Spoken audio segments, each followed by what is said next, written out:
This bulletin proudly brought to you in association with Alex Campbell's Menswear.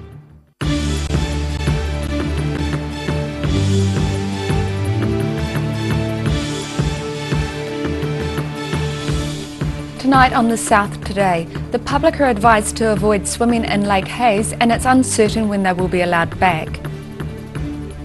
A young Dunedin fashion designer makes the finals of the ID International Emerging Design Competition. And we check out the opening of Southern Field Days in the Southland town of Waimumu.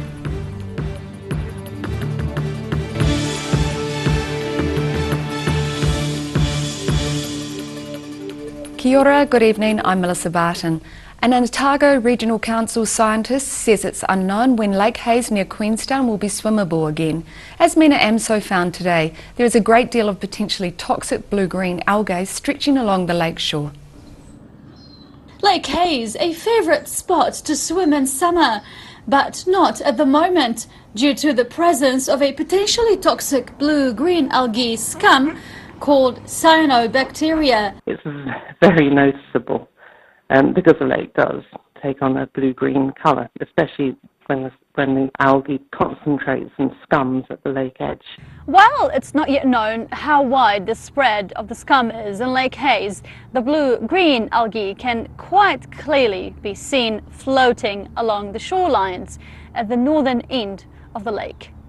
Ozan says tests are being carried out to determine how toxic the algae is. So now we're doing the detailed testing, which means taking water from various points around the lake, and then we combine that sample, so it's known as a composite sample, and then there's a cell count done on that and a biovolume.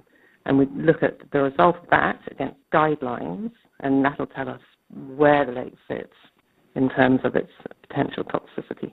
Ozan says the algae has a tendency to be present in the lake, but it hasn't appeared in the last 20 years. She says it could be due to the long hot summer the region is experiencing. Lake Hayes had massive cyanobacteria blooms back in the 1970s, and I think the latest one was in 1981. And then the species changed, and we don't know why it's changed. There's lots of theories about it. She says the algae has a distinctive musky smell that attracts dogs. If they ate a copious amount of it, then they could be in danger. The bacteria can cause skin rashes or irritation if ingested by humans. And Ozan is advising the public to stay away and keep their dogs on leashes. She's unable to say when the algae might disappear, although some of the wildlife on the lake is doing its best to clear up the problem. Mina Amso, The South Today. The University of Otago is still not making any comment about a party in the North Dunedin student quarter, during which an ambulance attending to assist an injured person was forced to retreat after bottles were thrown at it. St John was called to a party in Hyde Street between Frederick and Albany Streets about 11:30 p.m. on Saturday. Otago Daily Times reporters asked the university for comment and were told one would be made yesterday. However, a university spokeswoman says Otago has no further details about the incident in Hyde Street and has no additional comment to make.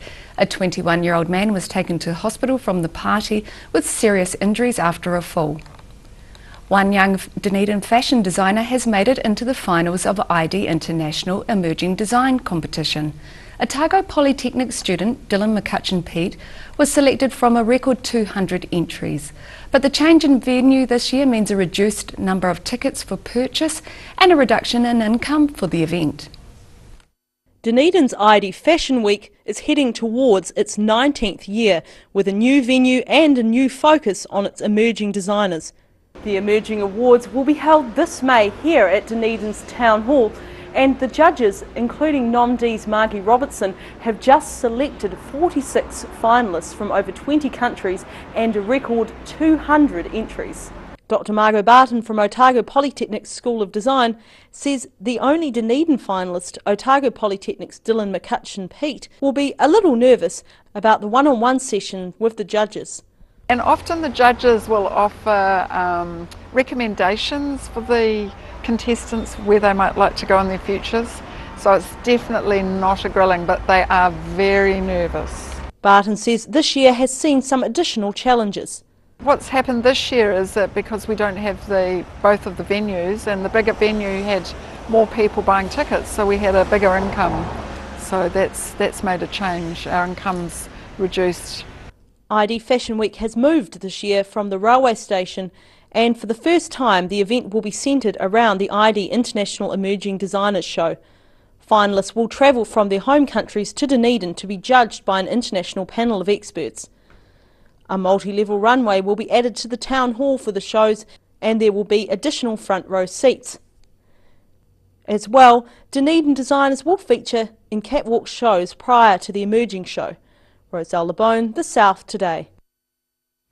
A young German tourist was rescued from Walter Peak near Queenstown this morning after he lost most of his equipment.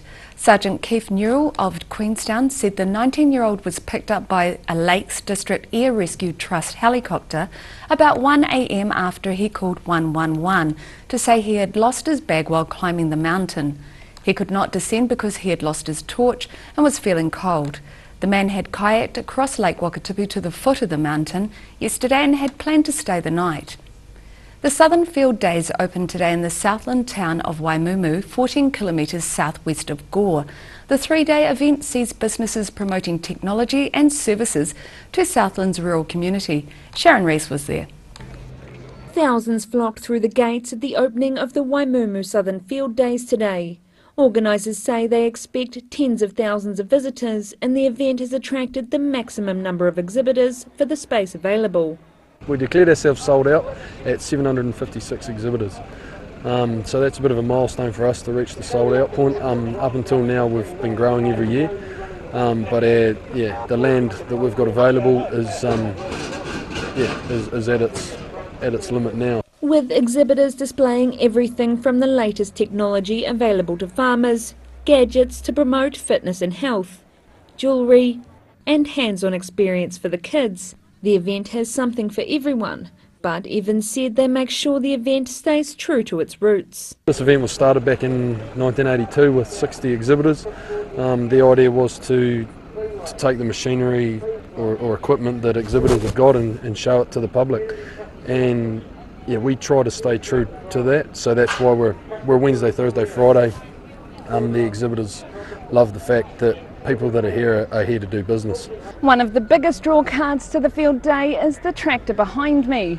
With the tyres towering over me, this 500 horsepower tractor is the biggest conventional wheel tractor in the world. Fendt released it about 12 months ago. This is the first one in New Zealand.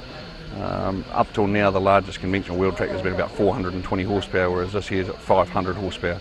So it's doing the same job as what the big pivot steer tractors are doing, but you've actually got the manoeuvrability of a standard conventional wheel tractor. Another popular event was the Southern Man competition, where Southland men showed their ball throwing and push-up skills to take out the title. And while most of the men were on form, there were definitely a few red faces. The Waimumu Southern Field Days runs until Friday. Sharon Rees, The South Today.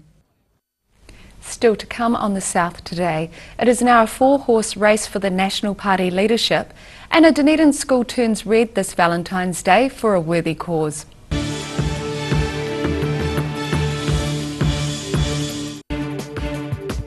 For all your news from the southern regions as it happens, go to our Facebook page. The South Today, connecting you with your community thanks to New Zealand On Air. For 3 generations, the Kilpatrick family have ensured Jimmy's pies are still world famous in the South Island. Made to an old family recipe, Jimmy's pies have been one of New Zealand's traditional takeaway foods, prepared daily on the premises alongside a range of savouries, sausage rolls and cakes. Jimmy's pies are distributed throughout the lower South Island. Jimmy's pies are sure to satisfy your travelling munchies. Hi, Lindsay at Alex Campbell Menswear. We have our 3 stores on sale. It's our summer clearance sale. Look at all these t-shirts, 50% off. Look at all these polo shirts, 50% off. Look at all these woven shirts, short sleeves, 50% off. And there's more. Shorts, all these shorts, 50% off. Every reason, every season, we're proud to dress the region. Alex Campbell Menswear, it fits. But wait, there's more. 25% off all our regular lines off the normal price. Free heart transmission. Please open your heart. Chi is flowing freely. Chi is nourishing. Chi is loving. Call Sunny Chin for peace in your heart.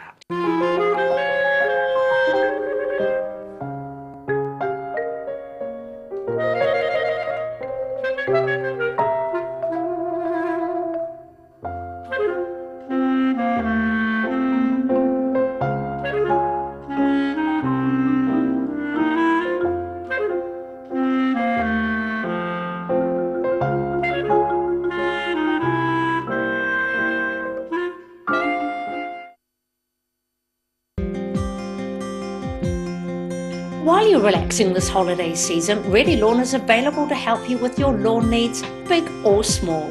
We work so you don't have to. Call Ready Lawn today.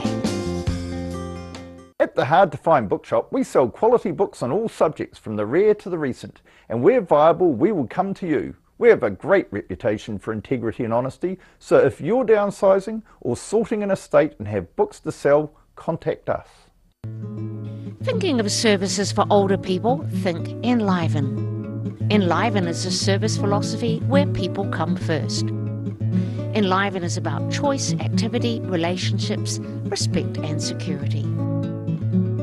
You can enliven your health, your friendships, your life, no matter what your age. For more information, go to psotago.org.nz or call 4777 115. Calling all Otago superheroes, the 2018 Relay for Life needs your team. On March 17 and 18, the relay teams will join together to create one of the most inspiring events, helping not only to raise funds but also to remember those who have fallen to cancer or are struggling with it. To register your team, simply go to the website and sign on, then start fundraising. It's about celebrating, remembering and fighting back. Be a superhero and register now at relayforlife.org.nz. The Terminus Apartments, where heritage meets modern sophistication and where the past is Dunedin's future. These 1 or 2 bedroom apartments are fitted with modern amenities, room to move and spectacular harbour and city views. Contact us now to have your piece of luxury.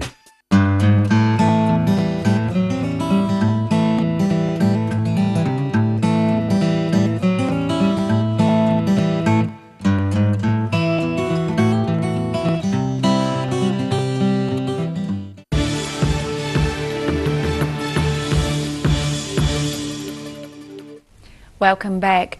Senior National MP Stephen Joyce is the latest to confirm he is considering running for the leadership and expects to make a final decision in the next few days.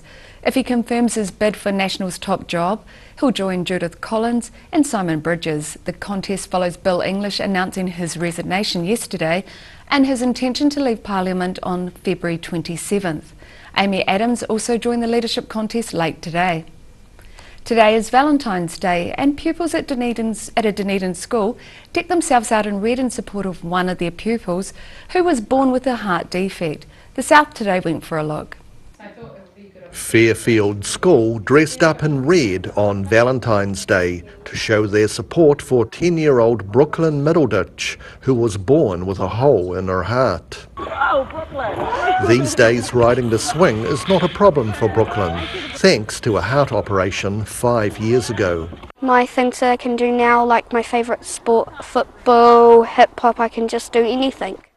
Brooklyn's mum says that things were different before the operation. There were things like running around outside with the other children, and if it got a bit cold she used to have to come in because her body took a little bit longer to heat up than the other children. She had 3 monthly checkups. Their family received a lot of help from the charity Heart Kids, an organisation which provides lifelong support for children and families affected by childhood heart defects. Heart Kids have always been there for us. They come to appointments, they help clarify information if I'm unsure. They've always been there for support, they've just always been a phone call away. Assisted us with care packages when we flew up to Auckland, even helped at home with Nixon as he had to stay behind our youngest. We have family fun days, which are great. I get to meet other families in Otago with their children. Heart Kids Regional Family Support Coordinator Marlene Parks says her charity uses Valentine's Day to raise awareness for their cause. Being Valentine's Day, we're showing our love and recognising the 1 in every 100 Kiwi children that are born with a congenital heart defect in New Zealand. Every week there are 12 babies in New Zealand born with a congenital heart defect. Heart Kids receive no government funding, and we're absolutely reliant on donations and fundraising. We're a small charity with a big job. The once yearly medical checkups on Brooklyn's heart have now been decreased to just once every 2 years. And Fairfield School is right behind her in celebrating Valentine's Day as a day for Heart Kids. Rudy Adrian, The South Today. After the break on the South Today, we look at how some North East Valley residents celebrate Valentine's Day, and it's not with roses. And we check out a horror maze designed to frighten people of all ages in the name of charity. Hi, Lindsay and Alex Campbell Menswear. We have our 3 stores on sale. It's our summer clearance sale. Look at all these t-shirts, 50% off. Look at all these polo shirts, 50% off. Look at all these woven shirts, short sleeves, 50% off. And there's more. Shorts, all these shorts, 50% off. Every reason, every season, we're proud to dress the region. Alex Campbell Menswear, it fits. But wait, there's more. 25% off all our regular lines off the normal price. Here is this week's Mole Map UV report. Did you know New Zealanders have the highest incidence rate of melanoma in the world? If you've ever been on a sunbed or been badly sunburnt, what are the chances you could have melanoma? Remove the doubt. Get a mole map. Oh, I'm not happy with this product demonstration, Ralphie. Oh, relax. It's all about balance. The balance between softness and strength. And my balance is perfect. So we won't fall. Of course not. Hi, Ralphie. Oh, hey, you. Whoa. You fell for it. Yep, I fell for it. Cotton Softs. Softness and strength you can trust. I'm cotton soft on the environment too.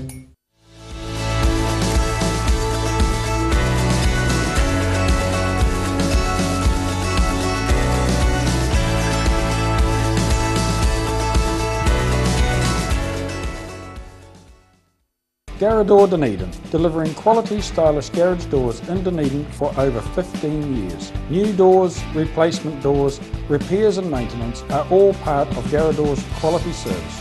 Garage Dunedin offers a full range of modern quality doors to suit any home. Come visit the team at 553 Kaikoai Valley Road, visit www.garador.co.nz or call us on 488 5676. Join us in celebrating the revitalised warehouse precinct, where the past is Dunedin's future, and where today, thanks to the inspiration and efforts of enthusiastic building owners, we're working to revitalise the warehouse precinct and give this area a new lease on life, using these buildings for innovative new businesses, commercial and residential spaces. Dunedin's warehouse precinct, where the past is Dunedin's future.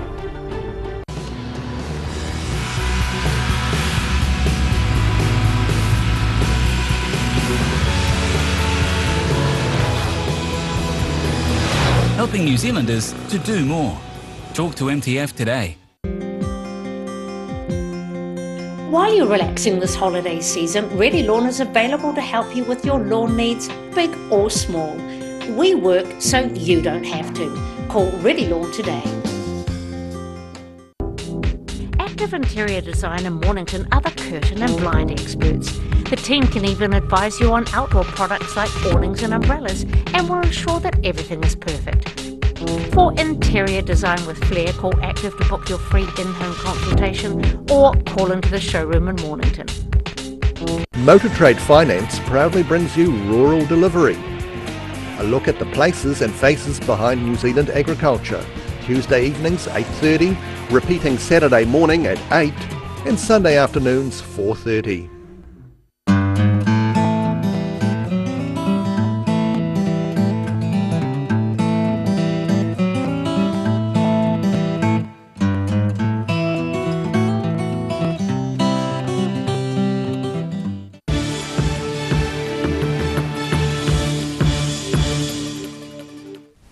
Thanks for staying with us. Members of the Valley Project volunteer group in Dunedin celebrated Valentine's Day in their traditional way, not with roses but with cups of tea and asparagus rolls. Roselle LeBone reports. Valley Project volunteers had the chance today to meet and mingle and to catch up with old and new friends. Valentine's Day is when those who volunteer within the North East Valley community are treated to a special afternoon tea. The catering was done by the North East Valley Baptist Church, which is fundraising to start a youth group. From helping with the Valley Voice to events, the Valley Community Garden, to all sorts of little bits and pieces that just help the community rooms and office to keep ticking over. So we just wanted to give some love and some food. Jenny Roxburgh is one of the volunteers. She's been involved with the North East Valley Community Garden since it began and says it's something that helps keep her active despite her rheumatoid arthritis. It just means I can do the things which I'm able to do. I can be fully a part of it and I don't have to get involved in doing things that are difficult for me. But yes, no, it is good it's very good to keep active. The Valley Project receives over 10,000 hours of community volunteer help each year in projects ranging from conservation to food sharing. Roselle LeBone, The South Today. An innocent-looking cornfield just north of Oamaru has been turned into a horror maze designed to frighten people of all ages, and all in the name of charity. The South Today went and had a look. In the area of Studham, just 35 minutes drive north of Oamaru, is a farm designed to give both adults and children a good fright and raise funds for Plunkett in the process. The main experience is a maze in a cornfield. Each year over the last 6 years, maze farmer Rory Foley has added improvements to his design. This year we're really narrow tracks, and what we want to do is you turn up in the pitch dark with a little tiny torch. If you turn up with a big torch, we're going to put duct tape around it and make it even smaller. The corn's going to come over the top of you. You're in a cornfield with this rattling wind, dark, narrow, tiny spots, and you know that we're in there waiting for you. All work is done by volunteers, who this year spent 3 weeks cutting the tracks and will be on hand in costume to turn up the fear another notch. People these days don't get that opportunity to go in the middle of the night into a cornfield. You know, you can watch it on TV, horrors, but to actually go out and physically experience it and go and tell your mates that you actually have a really cool weekend story to tell. Yeah, or a really bad weekend story to tell where I wet myself and I ended up crying. And the journey through the maze can take a good chunk of time. We're looking at roughly 20 to 30 minutes to go through during the night. And then during the day, probably up to 40 minutes, 50 minutes if you go 2 different ways. In addition to the maze, there are other disturbing experiences, such as the Vortex Room. Fear New Zealand's corn maze hosted over 1,000 visitors last year, raising $15,000 for South Canterbury Plunkett. Running most Fridays and Saturdays until mid-March, they hope to have twice as many visitors this year. Rudy Adrian, The South Today. And now it's time for a look at what's happening in tomorrow's ODT. Welcome, Barry Stewart. What have you got for us in tomorrow's paper? A talk from the Police Association, and they have called for better regulation of guns in New Zealand. So used a couple of examples about an incident in Milton and also an incident in Dunedin where a stash of weapons were stolen. Cruise ship passengers in Dunedin today were upset because of a lack of buses and transport to get to and from into town and then back out to the ship. So, or the two ships, there were two in town today. So long queues for those, so caused some upset. Well, that's not good, because it's normally not they great. have it really well organised. Well, I'm sure it is very well organised, but we'll have a fuller story on that in the paper tomorrow to explain exactly what happened. Mercy Hospital is, we believe, the first hospital in New Zealand to offer room service to its wards. So a story on that today, and we have an example of what they're offering. It looks pretty good. Orientation week, of course, starts next weekend, or next week, so we're gearing up for that, and we talked to some students about that. Update on the Burnside fire, so looking at the costs and the like, and of course Waimumu. We have a team down there covering all the action at the field day. So lots happening there, and speaking of Waimumu, a big rugby match happens there tomorrow. So in the Farmers Paddock, the Highlanders are playing the Crusaders. So pretty strong team the Highlanders are fielding. So it'll be interesting to see how they go. It'd be great to see the Highlanders show some early promise. Exactly. Yeah, I'm sure they will. I'm sure they will. Yeah. Lovely. Thanks. Thank you. Thanks. And you can catch that tomorrow in tomorrow's ODT. And now it's time for a look at tomorrow's weather. Tonight's weather proudly brought to you by MolMap. Looking at the situation, a westerly airflow will blow over the southern districts for the next few days, with some cloud and showers at times about the coast, but mainly fine weather inland. Going to the south, Balclutha and Catlins can expect a southwesterly change, some rain and a high of 19. Gore and Lumsden are in for the same, but sitting at 18. To the central outlook, Alexandra, gusty westerlies, brief showers and 23 degrees. Queenstown westerlies, some cloud and also 23. Te Anau southwesterly change, some rain and 16 degrees, while Wanaka can expect gusty westerlies, some cloud and 24. To the northern outlook, Oamaru is in for freshening northwesterlies, high cloud increasing and 24 degrees. In Amarama, prepare for gusty westerlies, some cloud and 24. Timaru, you have freshening northwesterlies, high cloud increasing and 25, while those in Twizel should plan for gusty westerlies, some cloud and 24 degrees. Here in Dunedin tonight, some cloud with an overnight low of 14 degrees. Tomorrow be fine at first with sunny periods and fresh warm northeasterly winds. A gusty cool southwesterly change develops mid-afternoon with a brief period of showers, becoming fine again during the evening with sunny periods and southwesterlies dying out, a high of 23 and a low of 13.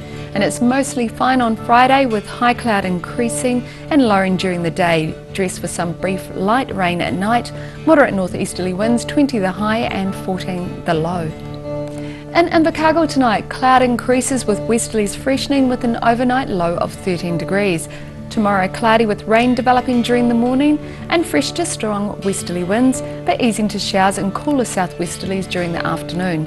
Showers clearing tomorrow night with a high of 18 and a low of 14. And mostly on Friday, showers developing during the afternoon and westerlies freshening later. Expect 18 for a high and a low of 13 degrees. And that's our news for this Wednesday. For the latest news from the Southern region, you can follow us on Facebook and at channel39.co.nz. I hope you all have a great evening. Take care, ka kite anō, and a happy Valentine's Day to one and all.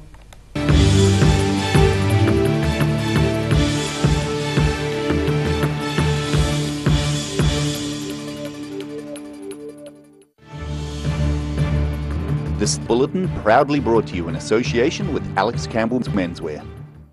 Supporting local content so you can see more of New Zealand on air.